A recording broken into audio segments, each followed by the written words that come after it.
Hello guys, তো তোমরা সবাই কেমন আছো? তো আশা করছি তোমরা ভীষণ ভালো আছো আর আমরাও ভীষণ ভালো আছি।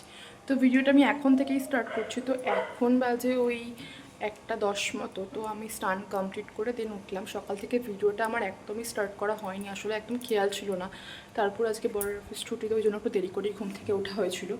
তো এখন থেকে আমি যা যা করবো সমস্তটাই তোমাদের সঙ্গে শেয়ার করবো। তো ভিডিওটা কেউ স্কিপ করো না, ভিডিওটা কন্টিনিউ দেখো। আশা করছি আজকের ভিডিওটা আজকে তো তোমাদের অনেক আজকে ভালো সব লাগবে। কাজবাজ সারতেও আমার লেট হয়ে গেছে, যেহেতু আজকে বড়ের অফিস ছুটি, তো ঘুম থেকে উঠতেও লেট হয়ে গিয়েছিলো। তো এখন দেখতে পাচ্ছ জামাকাপড় সব কেচেছি, সব মেলতে এসছি ওপরে। তো সন্ধেবেলা আবার তোমাদের সঙ্গে দেখা হচ্ছে। তো গাইস আবারও চলে এলাম। তো এখন বাজে ওই সন্ধে 6:30 মতো। তো দেখতে পাচ্ছ মোটামুটি রেডি হয়ে নিয়েছি আমি। তো এখন যাচ্ছি আমি আমার বাড়িতে। তো যেহেতু বড়ের অফিস ছুটি, তো ওই জন্যই যাওয়া হচ্ছে এখন। তো ভিডিওটা তোমরা কন্টিনিউ দেখো। এখন থেকে আমি যা যা করবো সমস্তটাই তোমাদের সঙ্গে শেয়ার করব। তো দেখতেই পাচ্ছ আমরা রেডি হয়ে গিয়েছি। তো আমরা এখন বেরাবো। তো তোমরা ভিডিওটা কন্টিনিউ দেখো। বাড়িতে যা যা করবো সমস্তটাই তোমাদের সঙ্গে শেয়ার করব। তো তোমাদের সাথে কথা বলতে বলতে তো দেখতেই পাচ্ছ আমরা বেরিয়ে পড়েছি। এখন ওই 6:30 মতো বাজে। তো একটু পার্লারে গিয়েছিলাম, তো সেটার ভিডিও ক্লিপ আমার নেওয়া হয়নি। দেন তারপরে এখন এসছি একটু পকোড়া নিতে। তো এখান থেকে নিয়ে নিয়েছিলাম চিকেন কাটলেট আর ডিমের চপ। তো তারপরে দুজনে মাটির ভাঁড়ে একটু চা খেয়ে নিয়েছিলাম, বেশ ভালো লাগছিল। তো তারপর আমাদের নামাও হয়ে গেছে, দেন বাড়ি চলে এসেছিলাম। তো বাড়ি এসে সব প্লেটে আমি সার্ভ করে নিয়েছিলাম। তো তারপরে মা, বাবা, বর আর আমি 3 জন মিলে খেয়ে নিয়েছিলাম। তো তারপর রান্নাবান্না স্টার্ট করে দিয়েছি। দেন আজকে রান্না করছিলাম বেগুন ভাজা। আজকে আমিই করছিলাম, মাকে বললাম যে তোমাকে করতে হবে না, আমি করি।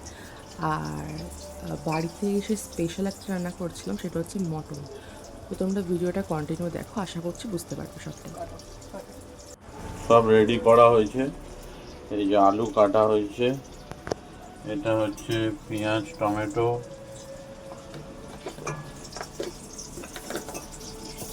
এটা আপনাকে খুলে দেখাচ্ছি। এটা হচ্ছে আদা রসুনের পেস্ট। এই যে খাসি, লাল লাল ঝাল ঝাল করে হবে খাসি।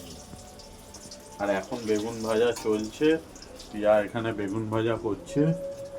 এরপরে বেগুন ভাজা হয়ে গেলে মটন হবে। আজকে মটনটা পিয়া করবে, আমাকে বলছিল করার জন্য, কিন্তু আমি বললাম যে না, তুমি করো, তুমি মটনটা বেশ ভালো করো, তাই জন্য তোমার হাতেই মটন আজকে খাবো। তো দেখতেই পাচ্ছ বেগুন ভাজা কিন্তু কমপ্লিট। দেন মটনের আলুগুলো আমি ভেজে নিচ্ছিলাম আগে। তো তারপর কড়াইতে তেল দিয়ে পেঁয়াজ দিয়ে দিয়েছিলাম। তো তোমাদের রেসিপি চাইলে আমাকে অবশ্যই কমেন্ট করো, আমি একটা আলাদা করে ভিডিও তোমাদের সঙ্গে শেয়ার করে দেবো। তো দেখতেই পাচ্ছ মশলাটা ভালো করে কষিয়ে নিচ্ছিলাম। তো এরপরই মটন দিয়ে ভালো করে কষিয়ে নেব। দেন তেল ছাড়ার পরে তারপর প্রেশারে দিয়ে নেব। তো তারপর একদিকে রান্নাটা বসিয়ে মা আর আমি একটু গল্প করছিলাম, সেটাই তোমাদের সঙ্গে শেয়ার করলাম। তো দেখতেই পাচ্ছ আমাদের মটন থেকে অলরেডি তেল ছাড়তে শুরু করে দিয়েছে। তো তারপরে প্রেশারে দিয়ে দিয়েছিলাম। তো তারপরে 10-12টা মতো সিটি মারার পরে আমাদের মটন কিন্তু রেডি হয়ে গিয়েছে। খুব তো ক্লান্ত তারপর হয়ে এখানে পড়েছি। বসে আমরা একটু গল্প করছিলাম। তো দেখতেই পাচ্ছ কিন্তু মটনটা আমাদের অলরেডি হয়ে গিয়েছে। তো কত সুন্দর লাগছে তাই না দেখতে? তো তারপরে মা, বাবা আর আমি বসে একটু গল্প করছিলাম। তো সেটাই তোমাদের সঙ্গে চলো শেয়ার করলাম।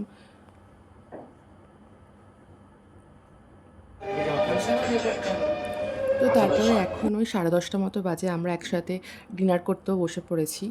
তো তোমাদের ভিডিওটা কেমন লাগলো তোমরা অবশ্যই কমেন্ট করে জানিও। আর দেখা হচ্ছে নতুন কোনো ভিডিওর সঙ্গে।